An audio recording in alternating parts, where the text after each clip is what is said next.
शरीरं सुरूपं तथा वा कलत्रं यशश्चारुचित्रं धनं मेरुतुल्यं मनश्चेनलग्नं गुरुरङ्घ्रिपद्मे तत किं तत किं तत किं तत किम्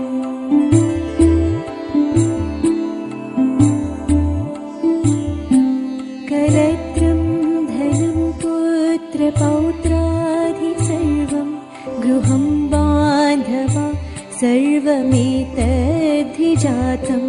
मनश्चेनलग्नं गुरुरङ्घ्रिपद्मे तत किं तत किं तत किं तत किम्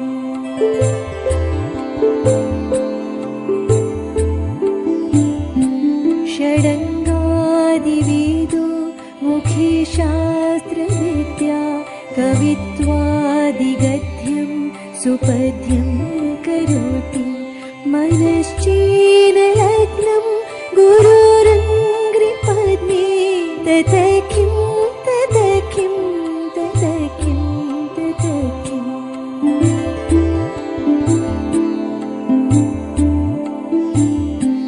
विदेशेषु मान्य स्वदेशेषु धन्य सदाचारवृत्तेषु मत्तो न चान्य मनश्चेनलग्नं गुरोरङ्घ्रिपद्मे तत किं तत किं तत किं तत किम्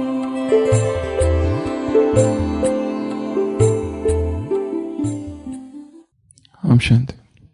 तपस्या के 2 दिन पूरे हुए। आज का 3रा दिन, एक दिवस। चेतना में नया उत्साह भरे। एक दिवस आत्मक्रांति का दिन हो। एक दिवस विद्रोह का दिन हो। किसके खिलाफ विद्रोह? स्वयं के खिलाफ। एक दिवस संन्यास दीक्षा का दिन हो।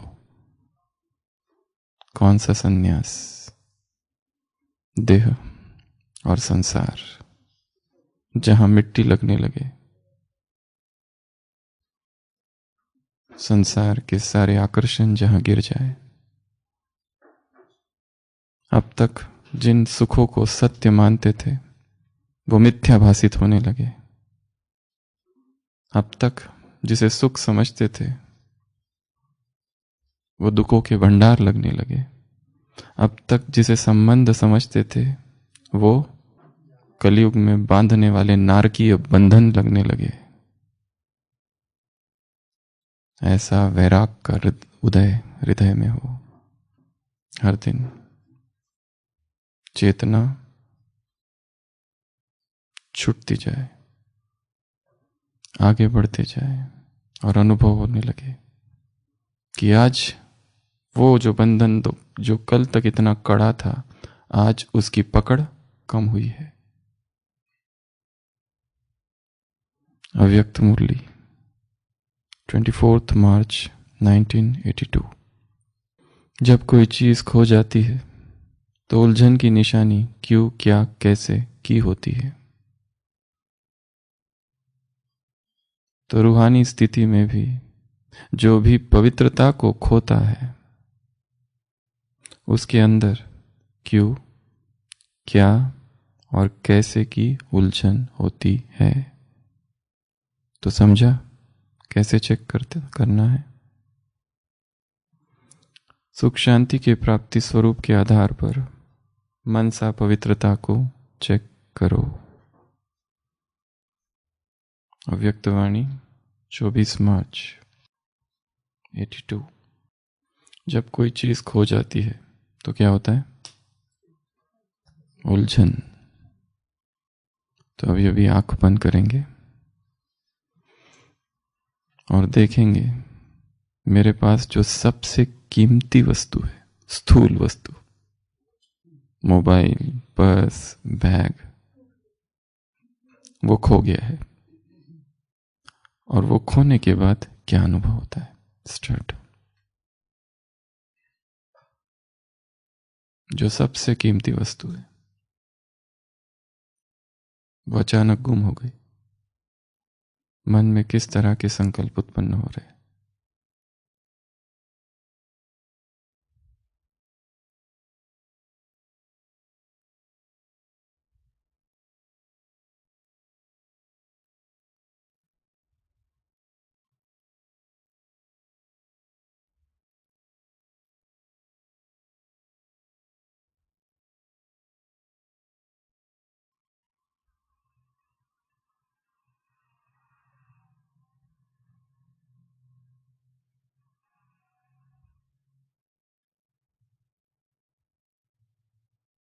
हम शांति।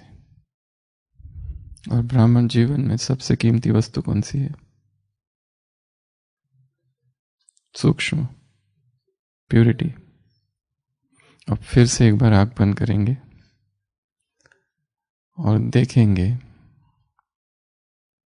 कि अगर ये प्यूरिटी खो जाए और सबको इसके बारे में पता चल जाए तो मन में किस तरह के भाव उत्पन्न होंगे। सब कुछ है, बाकी कुछ पैसा है, धन है, संपत्ति है, परंतु अब लोग उस दृष्टि से नहीं देख रहे।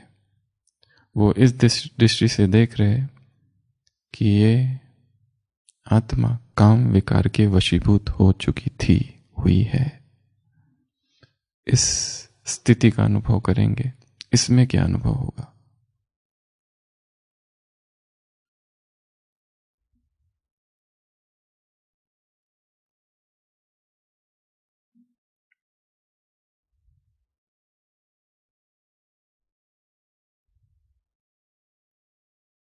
किस तरह की बातें लोग कहेंगे? अंतर्मन में क्या होगा?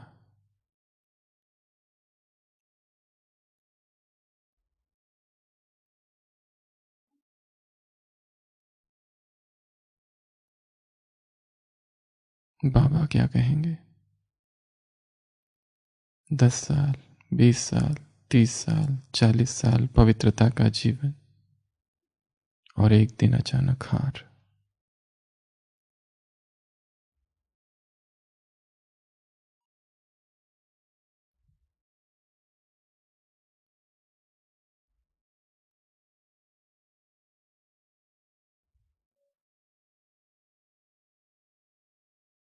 हम शांति। तो रूहानी स्थिति में जो भी पवित्रता को खोता है उसके अंदर क्या होता है? आत्मग्लानि, दुख, गिल्ट कॉन्शियसनेस, जो आत्मा को मार डालती है। बाहर से सब कुछ है परंतु अपराध भाव क्या कर देता है? आत्मा को खाते रहता है, कचोटते रहता है।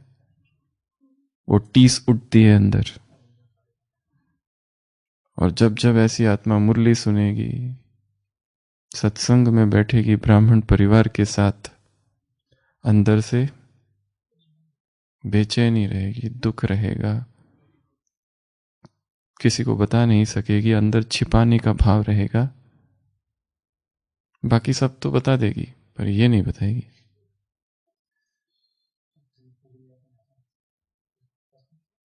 किसी ने पूछा तो फिर उसको गोल गोल कर देगी।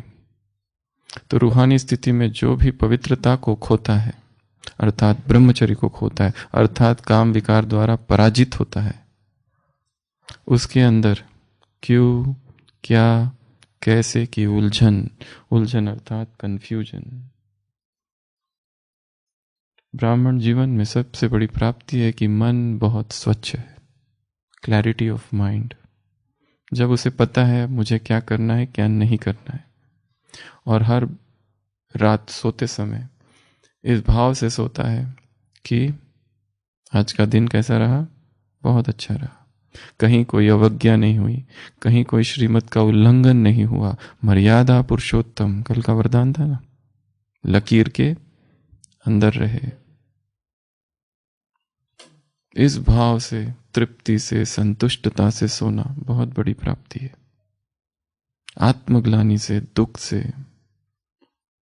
कोई लोग होते हैं संसार में बड़े सेंसिटिव अच्छे लोग होते हैं, अगर वो किसी कारण से झूठ बोलते हैं दिन में तो रात में सो नहीं सकते जब तक वो उस व्यक्ति को बता नहीं देते कि मैंने झूठ बोला था। उनको नींद नहीं आती है। ऐसा सबको नहीं होता है। ये बड़ी अच्छी अच्छी आत्माएं जो संसार की होती है, जो धार्मिक नहीं है परंतु सेंसिटिव नेचर है जिनका, जिनको बचपन से उनके माँ बाप ने सच बोलना सिखाया है, छोटी छोटी बातों में भी वो झूठ नहीं बोलते। उनको अगर किसी कारण से झूठ बोल दिया तो फिर नींद नहीं आती है, वास्तव में नींद नहीं आती है, क्योंकि झूठ बोला है दिन में।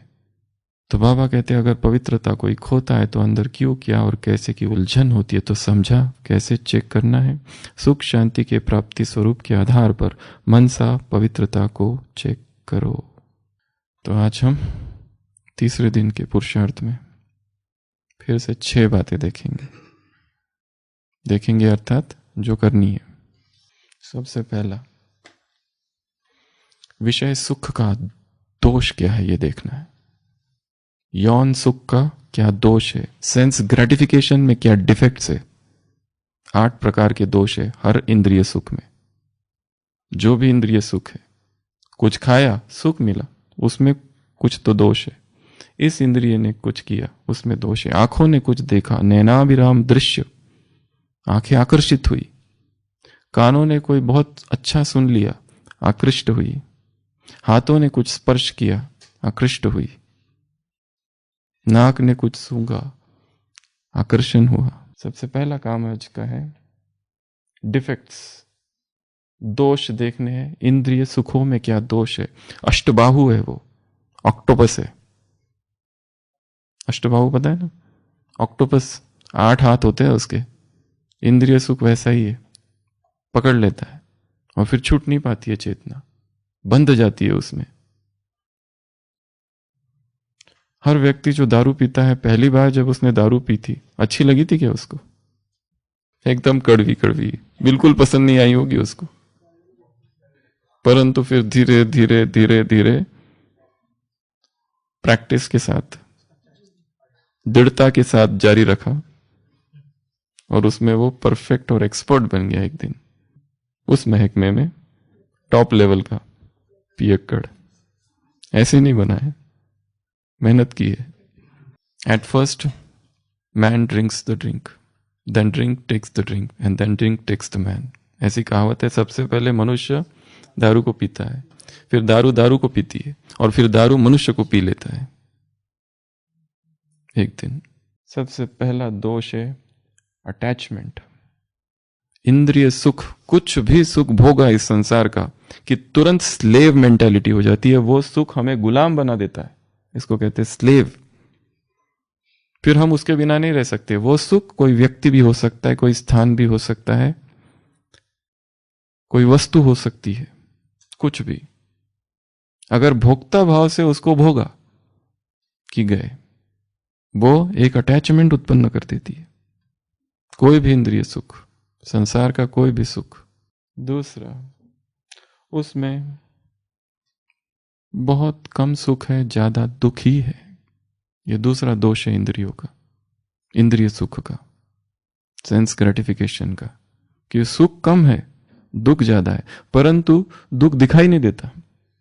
क्या दिखाई देता है? सुख ही दिखाई देता है। डायरिया हो रहा है पर इतनी बढ़िया चीज बनी है,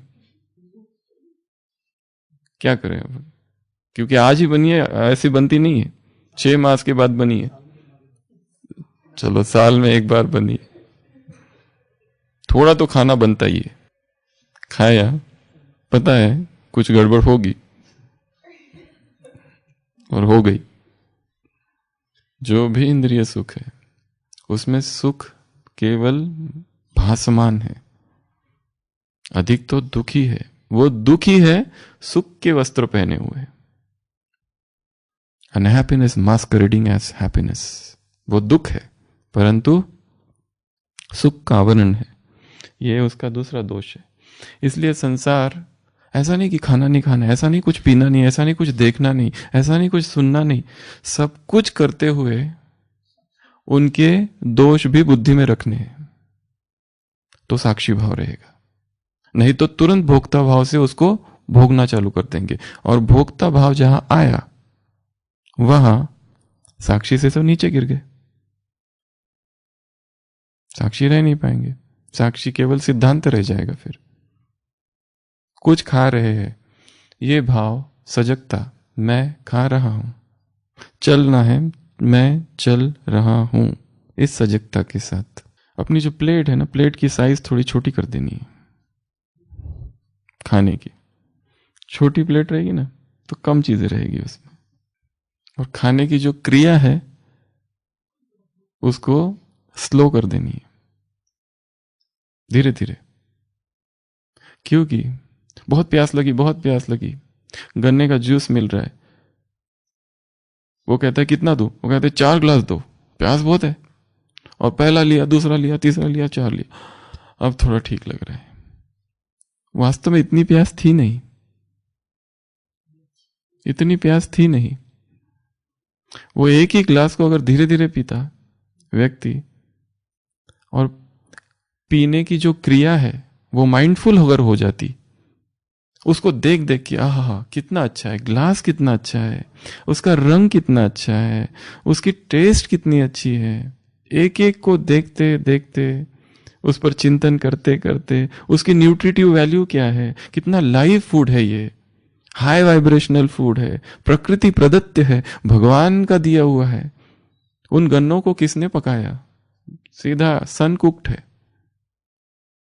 इस चिंतन के साथ खाएंगे ना तो इतना पीने से ही पेट भर जाएगा।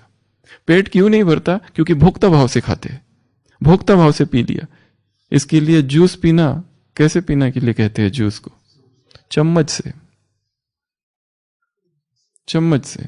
जूस को पीना नहीं होता है, जूस को खाना होता है।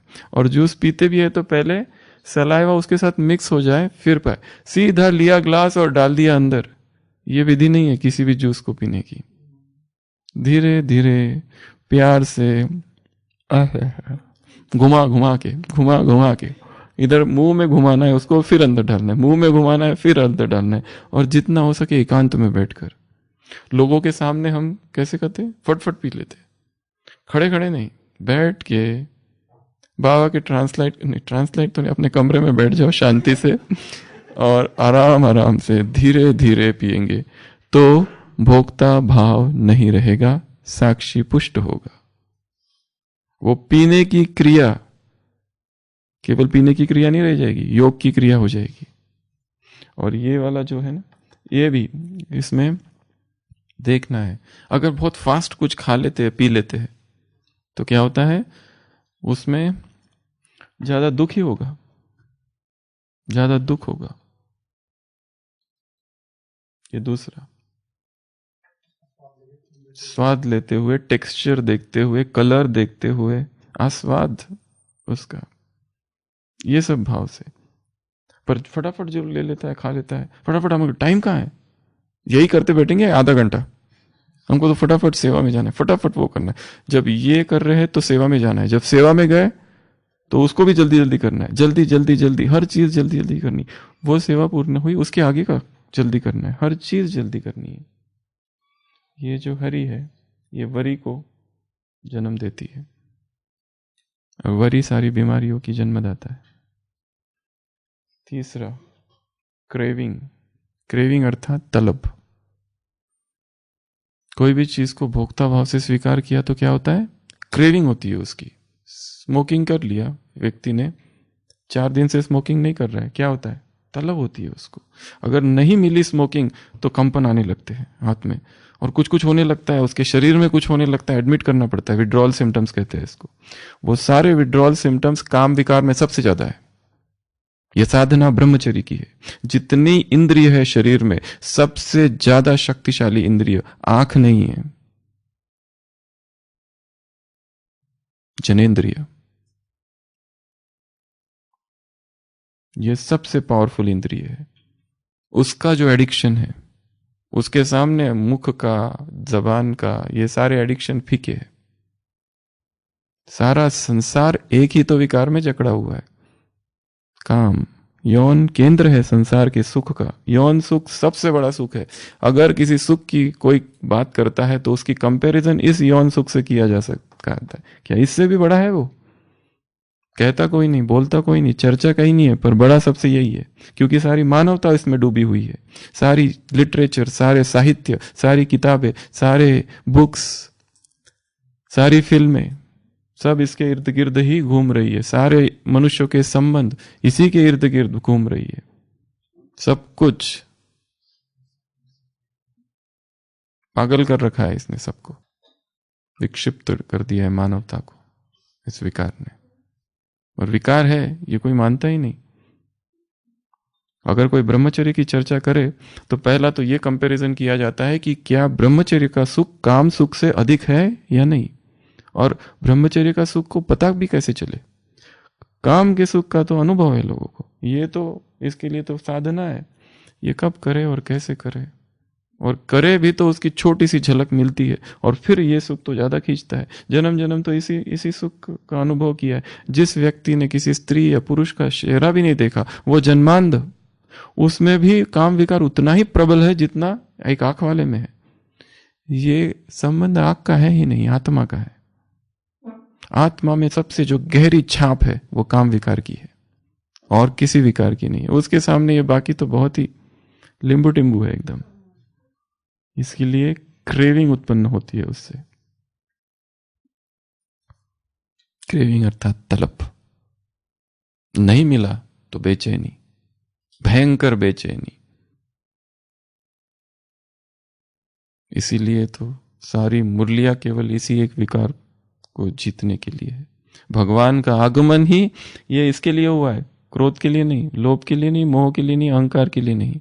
ये एक ही काम के लिए हुआ है, क्योंकि उसको पता है ये ऐसे फंसे हुए हैं कि केवल ज्ञान प्राप्त हो जाना काम महाशत्रु है, काम विकार है, ये है वो, उससे नहीं होगा। कुछ और करना पड़ेगा। उसको तो भस्म करना है। उसकी जड़ें बहुत गहरी है चेतना में, सबसे ज्यादा गहरी।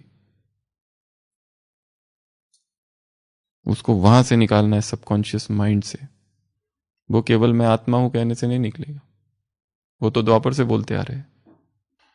क्रेविंग देखना है कि अगर मैं ये खा लेता हूं, ये पी लेता हूं, ये चीज का उपभोग कर लेता हूं, तो वो वहीं पूरी नहीं हो जाती।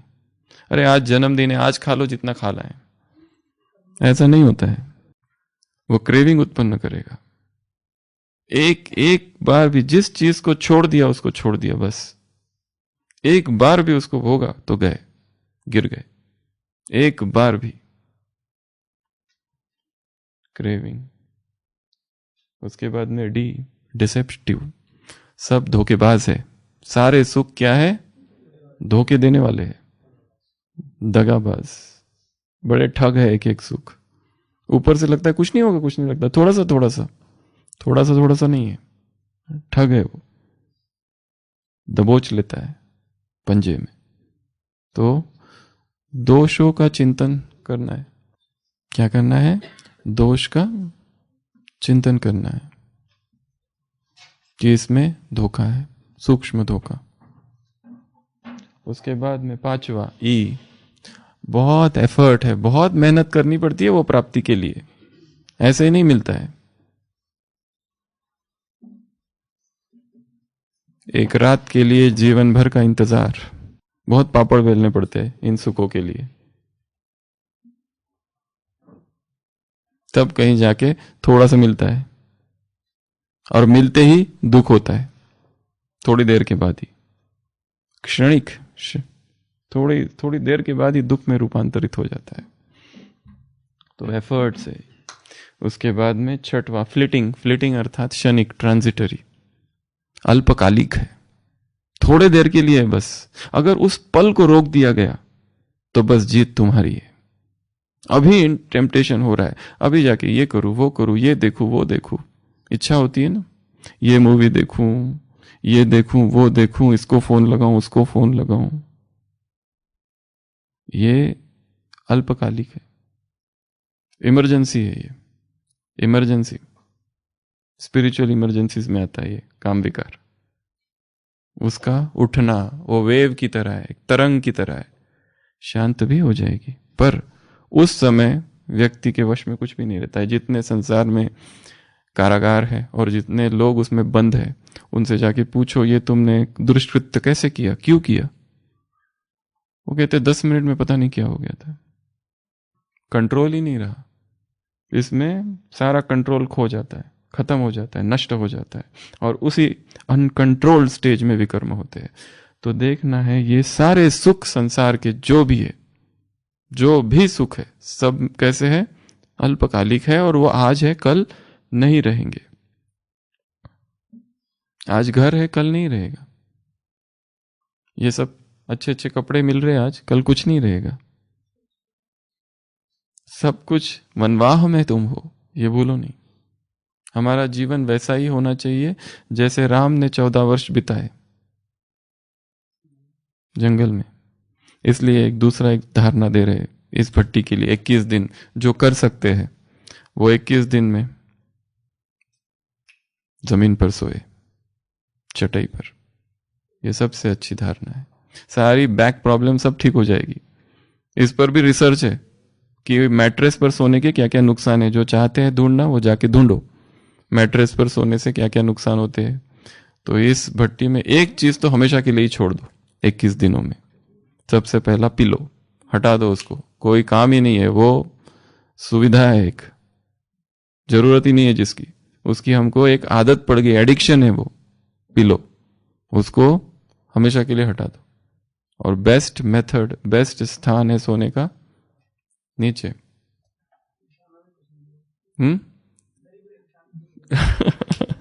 दरी बिछा लो। हाँ चलो, जिनके पास जगह कम है उनकी बात अलग है, परंतु अगर खाट पर सोना है तो वो जो खाट है वो भी कम से कम वो बिस्तर हो, गद्दा जिसमें थोड़ा चुभे, कड़क हो वो। ये मोटे मोटे मैट्रेस, डनलेप की मैट्रेस में आत्मा भी डनलेप के मैट्रेस में सो जाती है। सुख सुविधाओं में तो तपस्या ही भंग हो गई है।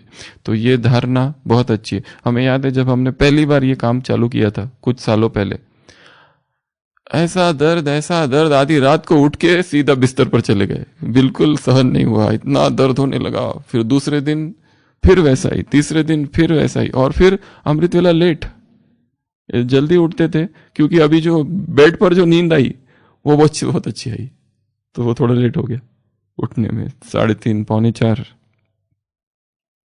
उठते उठते। पर धीरे धीरे इसकी भी आदत पड़ जाती है, फिर यही अच्छा लगने लगता है, फिर वो अच्छा ही नहीं लगता है। उसमें खाली बैठकर कुछ करना है तो वो करते हैं, बाकी सोने का काम है तो नीचे जमीन पर फ्लैट सरफेस, जिसमें सुबह अपने आप नींद अच्छे से खुलती है, क्योंकि कोई उसको सुख नहीं मिल रहा है ना। उठने के बाद अच्छा लगता है, ये अब ठीक है। तो ये पिलो को तो हमेशा के लिए आउट कर देना है, और हो सके या तो जब जब समय मिले, जो दिन में सोते हैं वो कम से कम प्रैक्टिस के लिए तो इस पे सोए, प्रैक्टिस के लिए, पहले प्रैक्टिस कर लो, चलो आधा घंटा 1 घंटा प्रैक्टिस के लिए तो कर सकते हैं। क्योंकि शरीर को तपाना है, शरीर को क्या करना है, तपाना होता है। जितना उसको भोग विलास में डालो ये सारी चीजें होगी, ये उसमें होगा, क्रेविंग होगी उसकी, वही अच्छा लगता है उसको। तो फ्लिटिंग। अगला 7, ज्ञान का शत्रु है इंद्रिय सुख। काम विकार ज्ञान का शत्रु है, काम भोग ज्ञान का शत्रु है, यौन सुख ज्ञान का शत्रु है। उसको इस रीति से देखना है, मन में कठोर भाव जागृत होंगे। फिर अगर ये कर रहे हो तो फिर वहां पर ज्ञान नहीं है। काम विकार की स्थिति में कोई ज्ञान है क्या? नहीं है। ज्ञान लोप हो जाता है, उन पलों में कम हो जाता है। या तो रोमांस या तो ज्ञान, या तो संसार में अफेयर या तो ज्ञान, दोनों एक साथ नहीं चल सकते। रोमांटिक रिलेशनशिप भी चालू है यहां पर और ज्ञान भी चालू है। बैलेंस, ऐसा नहीं हो सकता। आखिरी H, हैबिट फॉर्मिंग है। हैबिट फॉर्मिंग अर्थात संस्कार बन रहे हैं। एक बार खाने से वहां रुक नहीं गया वो, उसका क्या हो गया है, संस्कार बन रहे हैं। यह 8 दोष है हर इंद्रिय सुख में। एक गीत सुना, बहुत अच्छा लगा, क्या क्या होता है फिर से सुनना है, फिर से सुनना है, फिर से सुनना है। वो गीत ही एडिक्शन बन गया है, वो गीत ही एडिक्शन बन गया है किसके लिए, उससे छूट नहीं पा रही है। सारे दिन भर वही वही गीत गुनगुना रहे हैं। ये गीत गुनगुनाना क्या ज्ञान की अवस्था है? नहीं। गीत अच्छा है, सुना, साक्षी भाव से सुना, अच्छा भी लगा, और उनके शब्दों की तरफ कहां ध्यान है हमारा? हमारा तो किसने गाया, और वो म्यूजिक कैसा है, और किस पर फिल्माया गया, उस पर ही ध्यान है। वो गीत तो खो गया। सबसे पहला काम आज जो करना है वो है इंद्रिय सुखों के दोषों का चिंतन करना है। और ये तो खाली पॉइंट सुना दिए, ये केवल एक कोरा ज्ञान था। अब इस ज्ञान को एकांत में बैठकर चिंतन करना है। क्या क्या होता है इंद्रिय सुखों में? गुलामी, ज्यादा दुख, कम सुख, क्रेविंग, धोखा, क्या क्या हो रहा है इसमें? ये सारे सुखों में कहीं ना कहीं धोखा है, आत्मग्लानि है। मन कहता है नहीं, एक्चुअली देखा जाए तो आत्मा साधना के लिए है, इन भोगों के लिए है ही नहीं। ये हमारा स्वभाव ही नहीं है। ये तो लिप्त कर देती है, उसको लिपायमान कर देती है आत्मा। विवेक का खून। तो ये सब हमारा काम ही नहीं है। उसकी वास्तविक स्थिति ही ब्रह्मचर्य है। तो ये पहला काम है आज का। क्या चिंतन करना है? दोष क्या क्या है। भोगते हुए भी दोष का चिंतन करते रहना है, ताकि वो जो इंटेंसिटी से जो भोग रहे हैं ना, वो इंटेंसिटी कम से कम होगी। ये चीज बनिए, मेरी पसंद की चीज है, खाओ, पर धीरे धीरे, अवेयरनेस के साथ, माइंडफुलनेस के साथ, निर्णय रहित सजगता, चॉइसलेस अवेयरनेस।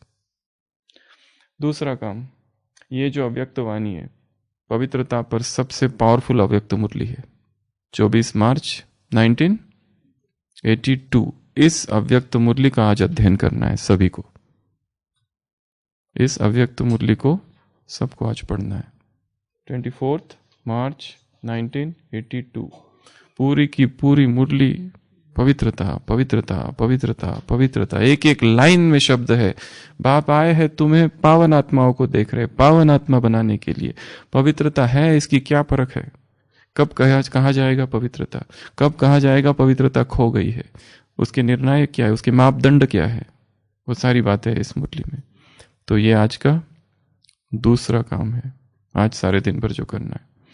आज तीसरा काम, जिस भी स्थान पर जाएंगे और जिस भी व्यक्ति को देखेंगे, सोचना है मैं इसे पावन कर रहा हूं। किचन में जा रहे हैं, मैं किचन को पावन कर रहा हूं। डाइनिंग में जा रहे हैं, मैं डाइनिंग को पावन कर रहा हूं। नकी पर जा रहे हैं, नकी को पावन कर रहे हैं। अनादरा पर जा रहे हैं, मैं अनादरा को पावन कर रहा हूं। अपने कमरे में जा रहे हैं, किस लिए जा रहा हूं? अपने कमरे को पावन करने के लिए। वॉशरूम में जा रहा हूं, किस लिए जा रहा हूं? वो बाथरूम के वायुमंडल को भी पवित्र करने के लिए जा रहा हूं। हर चीज को मुझे पावन करना है, हर स्थान को मुझे पावन करना है। एक स्थान। दूसरा, हर वस्तु को, जिसको मैं हाथ लगाऊंगा, ये पेन को हाथ लगाऊंगा ना, ये पावन। ये डस्टर को हाथ लगाऊंगा, पावन। हर वस्तु जिसको मैं हाथ लगाऊंगा, आज कपड़ों को हाथ लगाया, पावन। अपने को हाथ लगा दिया, पावन। हर वस्तु को जिसको मैं आज हाथ लगाऊंगा वो पावन। चश्मे को हाथ लगाया, हाँ अभी ठीक दिख रहा है, पावन। उस पे दूसरा अभ्यास है एक। तो वस्तु, व्यक्ति, जिस भी व्यक्ति को देखूंगा उसे मुझे छोड़ना ही नहीं है बिल्कुल। आज तो जो सामने आया वो गया, उसको ऐसे पूरा धड़ धड़ धड़ धड़ धड़ धड़ पूरी गन लेके ही घूमना है। एक दिखा कि शूट एट साइट। तो आज का अभ्यास कौन सा है? Shoot at site. कोई दिखा कि शूट कर देना, सीधा गोली दाग देना। और कभी तो जरूरत पड़ी तो हाथ गोले होते हैं, वो फेंक देना बिल्कुल सीधा। बोरी भीड़ वगैरह दिखी ना कोई, तो हाथ गोले फेंक देना प्यूरिटी के। तो जो भी आत्मा दिखे उसे मुझे क्या करना है, 1 सेकेंड के लिए प्यूरिटी का करंट उसको भेज देना है सीधा। इतने सारे लोग मधुबन में आते रहते, मधुबन में आंगन में बैठ जाओ दोपहर में, काम नहीं है तो क्या करना है, वहां बैठे बैठे लोग आ रहे हैं, अपना शूटिंग चालू जारी कर दो, स्पिरिचुअल शूटिंग।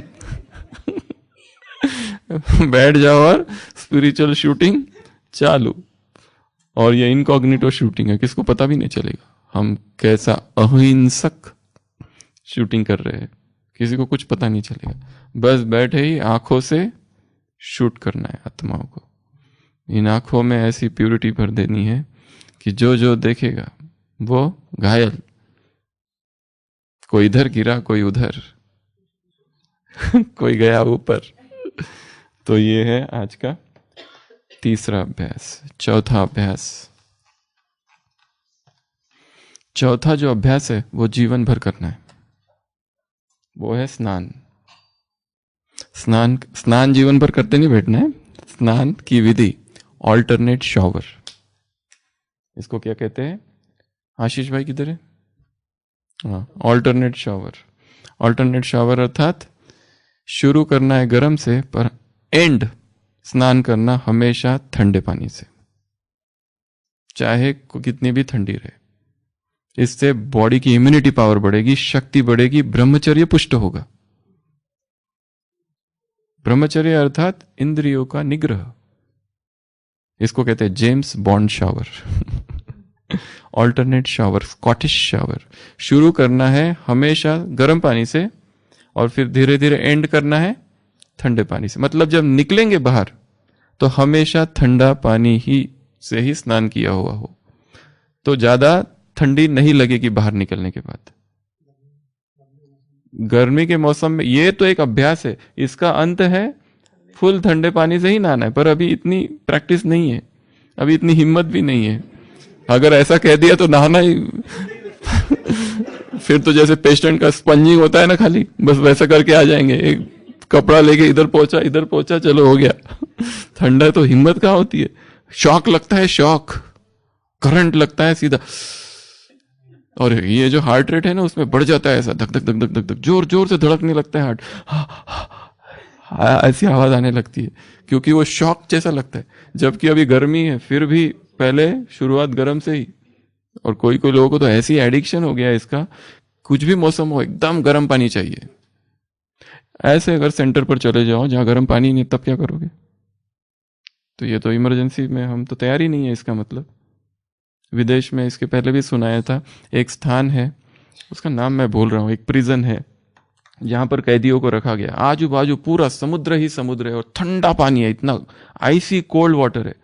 पर वहां का कोई भी प्रिजनर भाग के नहीं जाता है, खुले दरवाजे, भाग के कोई नहीं जाता, क्योंकि रोज उनको गर्म पानी दिया जाता है नहाने के लिए, एकदम गर्मा गर्म। कौन इसको डुबकी लगाएगा उसमें पानी में? ठंडी से इतना डर बैठ गया है सबके मन में, सब प्रिजनर्स को एकदम हॉट वाटर दिया जाता है नहाने के लिए। तो वो तो कूदने की हिम्मत ही नहीं करता है कोई।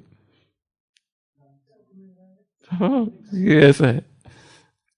तो ये तो बड़ी युक्ति है, स्ट्रेटेजी है सोचने वाले की। उनको सुख नहीं, उनको लग रहा है कि हाँ ये तो क्या प्रिजन है, क्या है ये, पहले दिन से गर्मा गर्म पानी है, तो घर में भी नहीं मिलता था जो यहाँ मिल रहा है।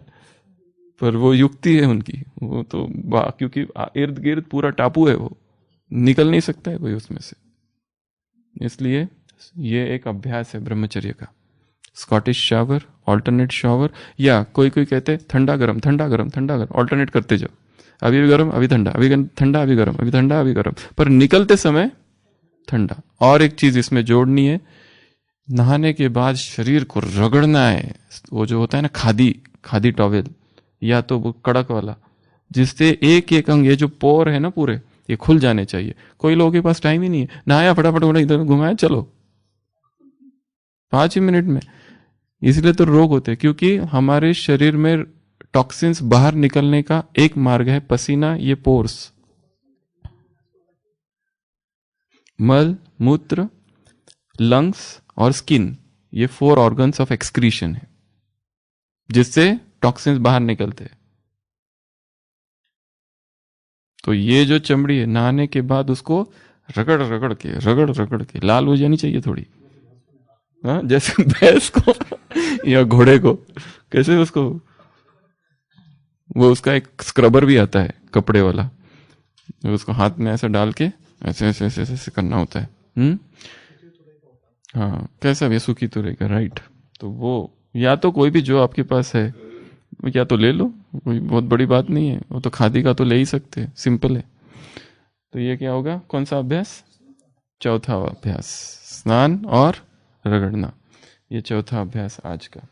5वां अभ्यास भोजन, ब्रह्मचर्य की आज की धारणा। ये 4 चीजें जो आज इसमें बताएंगे ये हमेशा के लिए ही छोड़ दे तो बहुत अच्छा, ये हमेशा के लिए है, हमेशा हमेशा के लिए। आज के दिन यहीं बैठे बैठे मधुबन की भूमि पर संकल्प करके इसे गुड बाय, सायोनारा।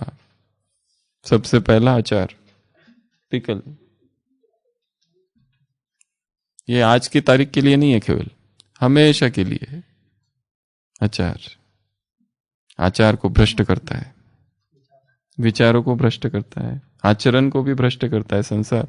ये हमारा आहार ही नहीं है, उसको रखा हुआ है हाई, बहुत हाई सॉल्ट होता है उसमें, और वो सड़ा हुआ है, पहले से ही सड़ा हुआ है, वो शरीर में जा रहा है, यहां सड़ता है, वो पचता कहाँ है।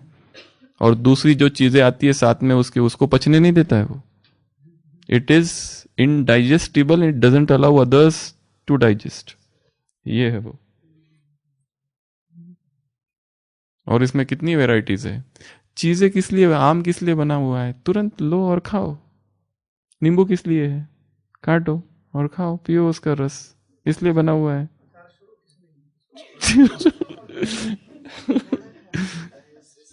थोड़ा खाओ, जितना खाओ, क्यों डायरेक्ट खाओ जो है उसको, वो कितने दिन से रखा हुआ है, और जितना लंबा रखते कहते उतना और उसको टेस्टी बनता है वो।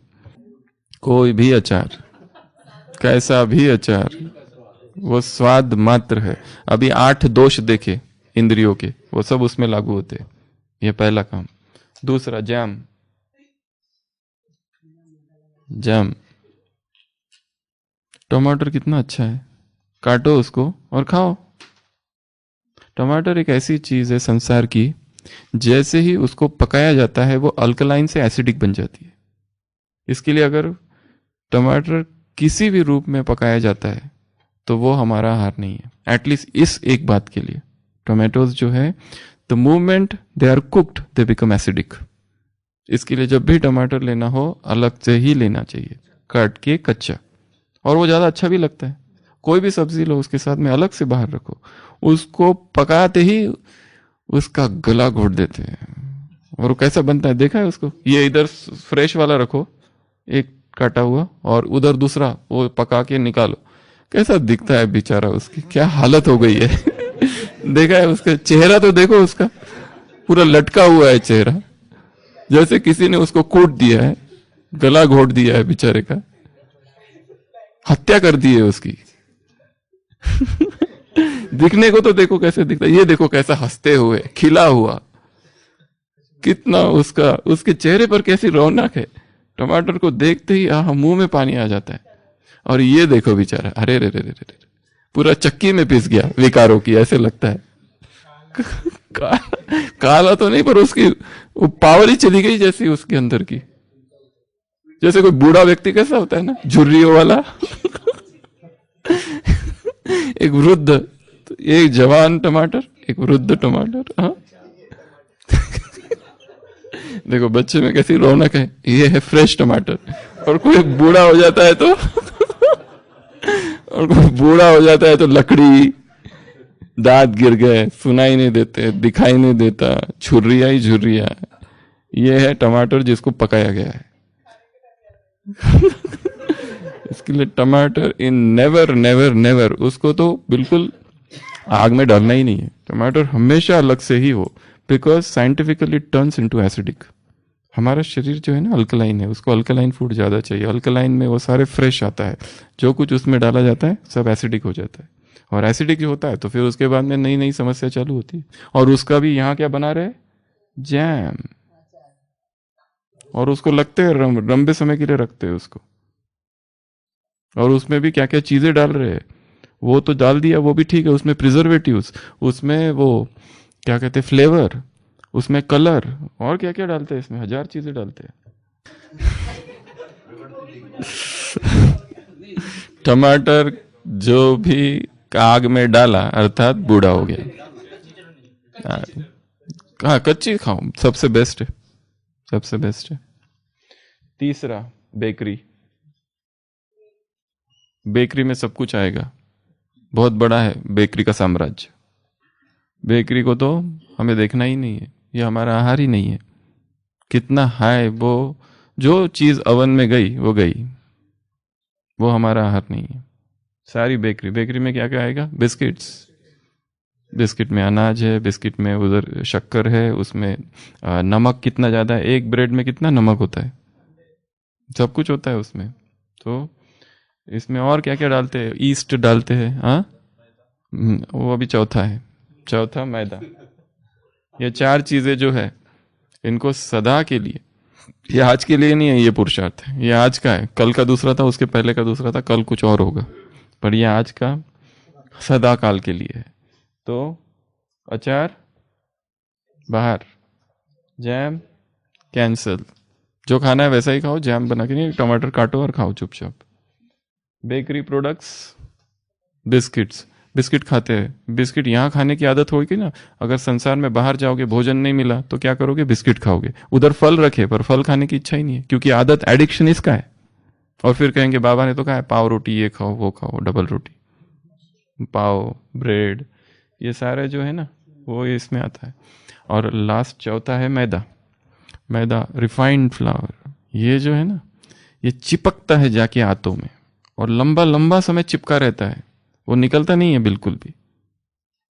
वो जो तंदूरी रोटी होती है ना, उसको ठंडी हो जाने दो, ठंडी हो जाने दो, दूसरे दिन उसको तोड़ने की कोशिश करो, क्या होती है, टूटती है क्या। और इमेजिन वही पेट में गई है और वहां पड़ी हुई है, वो जाएगी आगे, कब्ज सबसे पहला चीज ब्लॉक कर देता है इंटेस्टाइन को, सीवियर कॉन्स्टिपेशन करता है। वो तो छोड़ो, पर उसमें एक एडिक्शन भी है, उसमें टेस्ट है, वो खींचते रहता है, और वो नहीं खाएंगे तो मर नहीं जाएंगे कि वो चाहिए ही चाहिए। और वो छोड़ेंगे, जिस दिन बनी है उस दिन त्याग पुष्ट होगा, उस दिन संकल्प पुष्ट होगा, उस दिन जीत होगी संकल्प की। जो सारा संसार कर रहा है वो हमने नहीं किया, ये अपनी अपनी जीत है, किसी को दिखाने की यहाँ कोई बात ही नहीं, ना किसी को बताने की बात है। तो ये कितने नंबर का पुरुषार्थ है आज का, 5 नंबर का पुरुषार्थ। ये तो कर सकते हैं ना, ये तो सिंपल है। कोई तो कभी खाते ही नहीं होंगे पिकल, कहीं वो तो पसंद ही नहीं बिल्कुल, अचार बचपन से ही पसंद नहीं, ऐसे लोग हैं। ऐसे बहुत सारे लोग होते हैं जिनको बहुत सारी चीजें बचपन से ही पसंद नहीं है। छोटे छोटे बच्चे आते ओपीडी में, हम उनको चॉकलेट देते रखे कभी, वो कहते नहीं नहीं मुझे चॉकलेट पसंद ही नहीं है। उसकी माँ कहती है चॉकलेट इसको कभी भी पसंद नहीं है। कोई कोई बच्चे कहते हैं हमको शक्कर कभी अच्छी ही नहीं लगी जीवन में, हम कभी नहीं खाते शक्कर। क्यों नहीं खाते, ऐसे ही सहज स्वभाव ही है वैसा। तो ये हो गया डाइट। और लास्ट आज का पुरुषार्थ छठवां, ये मोबाइल को सकाश नहीं, उसका चिंतन करते हुए। कैसे, तो अभी हम इसका अभ्यास करेंगे। एकांत में बैठकर इसमें जो कुछ है वो देखना है और उसको सकाश देनी है। सबसे पहले कॉन्टैक्ट्स, एक एक कॉन्टैक्ट जितने याद आते हैं सबको सकाश। फिर फोन नंबर्स, फिर मैसेजेस, फिर व्हाट्सएप, उसमें यूट्यूब, ये सबको सकाश दो प्यूरिटी की, ताकि जब हम इसको यूज करें तो कोई भी अपवित्र कर्म इस मोबाइल के द्वारा हमसे ना हो। जो मोबाइल जीवन का अंग है उसके कवर को सकाश दो, ये व्हाट्सएप को सकाश दो, हर चीज को सकाश दो, इसके गूगल को सकाश दो, हर चीज को, ताकि ये सुबह ही काम करना है, ताकि हमारे हाथों से, क्योंकि इससे सबसे ज्यादा मोबाइल से विकर्म हो रहे सूक्ष्म में, एकांत में। ऐसा कुछ भी हम इसमें नहीं देखेंगे, ऐसा कुछ भी इसमें से हम नहीं करेंगे जिससे अपवित्रता हो। और जिससे भी बात करेंगे उसको प्यूरिटी के वाइब्रेशन, वो तो काम करना ही है। शूट एट साइट वाला शूटिंग तो चालू ही रहनी चाहिए दिन भर, जो दिखा उसको अपनी gun, keep the gun loaded, gun को लोड करके ही रखना है। दिखा चलाया, दिखा चलाया, जो जो दिखा उसको प्यूरिटी की किरणें देते गए, देते गए, देते गए। तो आज की ब्रह्मचर्य की साधना में, आज का साधना का तीसरा दिन, एक एक दिन महत्वपूर्ण हो, एक एक दिन आत्मा को हिला दे, चेतना को अंदर से हिला दे। तो 6 बातें कौन कौन सी देखी? सबसे पहले इंद्रिय सुखों के 8 दोष। आज सारे दिन भर जो कुछ खा रहे, पी रहे, जो कुछ कर रहे, आंखों से देख रहे, सुन रहे, उन 8 दोषों का चिंतन करते रहना है। दूसरा, अव्यक्त मुरली। उस अव्यक्त मुरली का कितनी बार अध्ययन करेंगे आज? कितनी बार करेंगे? 3 बार ज्यादा हो गया। सही सही बताओ कितनी बार करेंगे? 24 मार्च 1982 ये पवित्रता पर मुरली है, जिसमें से हमने पढ़ा था। तो इस मुरली को अच्छे से पढ़ना है, एकांत में पढ़ना है। या तो तब तक पढ़ना है जब तक याद ना हो जाए। पूरी की पूरी याद कर लेना बहुत बड़ा पुरुषार्थ है। और वो याद करना ये लक्ष्य नहीं होता है, समझना लक्ष्य होता है। याद तो अपने आप हो जाती है। जैसे हमको उसके ऊपर कुछ बोलना है तो बहुत अध्ययन करना पड़ता है गहराई से। ये हो गया दूसरा। तीसरा अभ्यास, किसी को देखते ही प्यूरिटी की करंट देना। चौथा अभ्यास, स्नान कैसे करना है? पहले ठंडे गर्म से चालू करके ठंडे से ही एंड करना है उसको, निकलते समय ठंडा, और रगड़ना है पूरे शरीर को। चौथा, अगला अभ्यास भोजन में 4 चीजें सदा के लिए टाटा। अचार कितना भी हो, अचार अर्थात भ्रष्ट चीज है वो, जाम अर्थात भ्रष्ट चीज है वो, ये मैदा अर्थात भ्रष्ट चीज है। इसको सदा के लिए मन से निकाल दो। दूसरे खाते रहे, हमें उनसे कोई विरोध नहीं है, ना ही हम उनको शिक्षा देंगे कि आप नहीं खाओ, हम भी नहीं खाते, ऐसा कुछ नहीं है। तुम चलने दो, चाहिए तो उनकी सेवा भी करो, जो जिसको चाहिए, हम उनका कोई विरोध नहीं। परंतु ये हमारा अपना संकल्प है। जैसे डायबिटिक पेशेंट होता है, वो नहीं खाता है, भोग है, वो कहता है नहीं मेरी शुगर 300 है, मैं कैसे खाऊं, डॉक्टर ने मना कर दिया है, खत्म, तुम भले खाओ। हाँ, और क्योंकि ये किसी को समझाने से कोई समझता नहीं है, ये इंटरनल कन्विक्शन है। जब तक खुद स्वयं व्यक्ति संकल्प नहीं करता, और लक्ष्य केवल भोजन का नहीं है, लक्ष्य है ब्रह्मचर्य का, लक्ष्य है इंद्रिय जीत बनने का, लक्ष्य बहुत ऊंचा है, लक्ष्य स्वाद से मुक्ति का है, बहुत ऊंचा लक्ष्य है। इसलिए अध्यात्म में कोई भोजन ही सब कुछ नहीं है। 10 चीजें हैं तो भोजन एक है। केवल भोजन ही करते रहेंगे और 9 नहीं करे तो कुछ नहीं होने वाला, वही फंस रह जाएगा, भोजन में फंसे रहेगा। कुछ नहीं खाता है पर वो बाकी 9 चीजें भी तो करनी है। Food is not everything. इसलिए हर एक का टाइम अपना अपना है भोजन में पुनर्जन्म का। इसलिए हम जबरदस्ती इसके लिए तो कर ही नहीं सकते। इंग्लिश में कहा जाता है you can change man's religion but not his diet. आप किसी व्यक्ति का धर्म बदल सकते हो, भोजन नहीं। वो जो खा रहा है ना वही खाएगा। साउथ इंडियन वालों को कहो कि भाई तुम बाबा के बने हो ना, अब ये रोटी खाओ, कैसे खाएगा वो? बाबा का हूं, बाबा से प्यार है, पर ये नहीं खा सकता, वो चाहिए मुझे, चावल ही चाहिए, इडली डोसा। वो एक अभ्यास। तो इसमें और एक क्या बताया? अचार, जाम, बेकरी प्रोडक्ट्स। ये जो बेकरी प्रोडक्ट्स है ना, ये भी एडिक्शन जैसा है। बिस्किट 3 खाए, रुकता है वहीं, पूरा पैकेट खत्म हो जाना चाहिए। वो क्रैक जैक, 50-50, पार्ले जी, ये खाओ और बाजू में ही रखा रहने दो, और कोई देखने वाला है नहीं। 3 क्रैक जैक खाने के बाद में कोई व्यक्ति रुकता है? नहीं रुकता है। भूख नहीं है फिर भी पूरा तो करना ही है, और पूरा होने के बाद और कहीं है क्या? बैग में हाथ डाल के देखता ही है, एक दूसरा तो था, पता नहीं कहाँ है, पर किसी से मांगेगा नहीं, मिल जाए तो खा लेता है। कभी दुकान में जाके खरीदता नहीं है। पर कोई बहन आ गई, कोई भाई आ गए, भाई ये लोग टोली बाबा के घर से, बाबा की बेकरी है, बाबा के घर एक भाई है बेकरी चलाता है, उसने खास आपके लिए भेजा है। हमने आज तक कभी खाया नहीं, पर वो भाई ने खास भेजा है, बाबा का बच्चा है। खाना चालू क्या करते हैं, 2 दिन में 4-10 पैकेट पूरे हो गए। तो ये कौन सी अवस्था थी? ये तो हार हो गई अचानक से। फिर 10 साल खाया ही नहीं, फिर अचानक खा लिया। संकल्प चाहिए, नो बेकरी, बेकरी आउट। अगला क्या बताया? मैदा। मैदे की कौन कौन सी चीजें हैं? मैदे की चीजें कौन कौन सी है? मैदे की चीजें कौन कौन सी है? छोले भटूरे, ये वो तो सबसे फेवरेट है कई लोगों का। कहाँ हाथ डाल दिया, ये तो हमारे एकदम अंदर रखी थी चीज इधर छिपा के। हाँ, जलेबी में भी जलता है क्या? हाँ, तो वो सारा, वो हर चीज, एक चीज का संकल्प कर लिया तो ये चीजें अपने आप छूटती है कि हमें वो चीज जिसमें ये है नहीं लेनी है, ये संकल्प कर लिया कि ये अपने आप ही चली गई। अब इसको एक एक का थोड़ी ना संकल्प करते पड़े, आज ये बना तो मैं वो नहीं लूंगा, ये बना तो वो नहीं लूंगा, कुछ नहीं। किसका हृदय विदीर्ण हो रहा है सुनते सुनते। ये क्या बोल दिया। नहीं, विद्रोह कर रहा है मन, हो रहे पीछे 3-4 लोग। ये क्या कह दिया।